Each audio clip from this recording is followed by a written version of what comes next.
you? So so if you don't approve, that's why, once coming back to Enrico's slide about the sequence of events, we want first the Tidelands Exchange. If you don't like the Tidelands Exchange, there's no point in going on to the rest, the master plan and the general plan amendment. If you do have the votes for the Tidelands Exchange, the 4 votes, then we want you to do the general plan amendment, because if you're not comfortable with that, we need to amend the master plan. So the general plan and the master plan are kind of linked. Finally, fiscal neutrality. This is something we worry a lot about when we look at these projects. Just a quick summary. There's Economic Planning Systems. It's a consulting firm that the city has used a lot to do these kinds of estimates.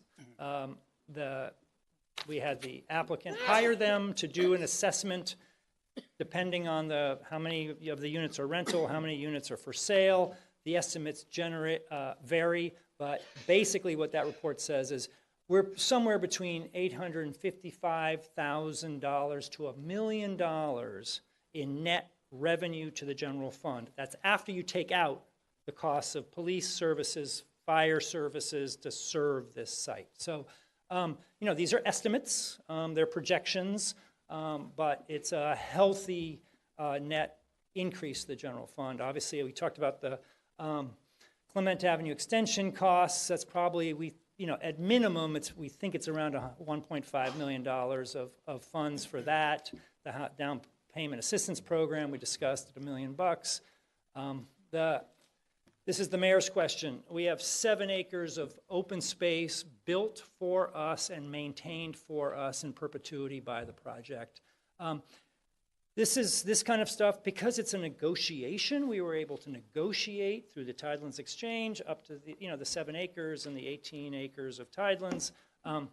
If this just goes to a straight, let's say the council says, no, we don't want to do the exchange, and they go back and redesign their plan with no exchange and just come back with a straight, just land use entitlement consistent with the zoning, we might be able to negotiate around half that, about 3.5 acres. The Quimby Act is a state law that sort of sets the standard. So essentially we doubled the amount of open space.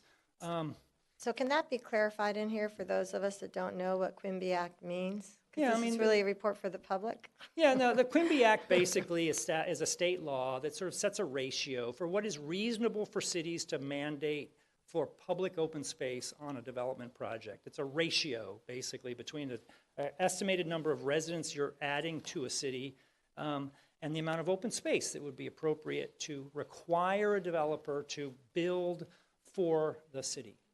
And when you do that ratio on this project, it's about 3.5 acres. So can someone clarify that as a footnote or something to this report, so when people read this, we know what we're talking about? Yeah, sure. That'd be great, thanks. And then, of course, I talked about the maritime commercial lease opportunities. You're currently getting about $11,000 a year, and that lease runs until 2029. We believe once this project is built, we don't know what the maritime lease will be for a marina or for maritime commercial uses, but we think the reconfigured lands are going to be much more valuable than the current lands are from a leasing perspective. This is the slide about the residential density. We know this is a big concern for many people in the community. It has been for the last 2 years. From day one, this proposal started at 589, and that number hasn't changed. It is based on state law and your zoning for this site. There is, and I won't go through all of this math for now, it's all in the staff report, it's all in the master plan, but essentially what state law says is if you zone a site to meet your state housing obligations, which we did, this site is part of it, then you can't then use your regulatory process to say, you know what, we think that's too many units. We basically made a commitment to the state that we were going to zone this site to allow up to a certain number of housing units on it. That's calculated by the acreage of the land that's owned by the property owner on day one. So it does not include our 6.4 acres of Tidelands. That's not theirs, that's ours, and you can't build housing on that. It's basically their 15.48 acres that are zoned at 30 units the acre, plus their 1.2 acres that it's zoned at 21. When you add that all up, that's 491 units. Then what they did is they increased the number of very low units, which creates a 20% density bonus. This is state law. That's how they got to 589.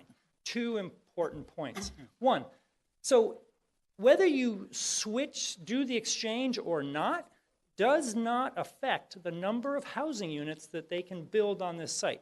The exchange does not increase the number of units they can build. So if the council says, you know what, we just don't like this exchange, just not comfortable with it. You know, there are risks involved. We like it the way it is. And you don't have the 4 votes. The developer will then have to go back.